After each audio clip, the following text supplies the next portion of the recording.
10,000 20,000 যে যেমনি পারেন এই গোরস্থানের জন্য দিবেন। অন্তঃস্থলের শেষে একটু বলে দোয়া করে যাব। আল্লাহ আমাদের সকলকে তৌফিক দান করে, সকলে বলুন আমিন। আমার বাকি ভাই কম দিয়েছি, 5,000 টাকা দিচ্ছে, লিল্লাহি তাকবীর। আল্লাহ তার দানকে কবুল করো। আল্লাহ সবাইকে সুস্থ আছে আল্লাহ কবুল সিফাত করো, মনের নেক মাকসুদ পূর্ণ করো। লক্ষর 200 টাকা দিয়ে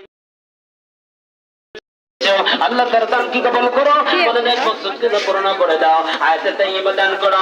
আল্লাহ কামাইকে ইনকামে বরকত দিয়ে দাও। সকলে জবান খুলে বলুন আমিন। আমার মুক্তার দিয়েছে কয় টাকা দিছো? 500 টাকা। মুক্তার দিয়েছে 500 টাকা, জোরে বলুন মারহাবা। আল্লাহ তার দানকে কবুল করো, ওর ব্যবসা বাণিজ্যে বরকত দিয়ে দাও। আল্লাহ রাস্তাঘাটে বালা মুসিবত দূর করে দাও। সকলে জবান খুলে বলুন আমিন।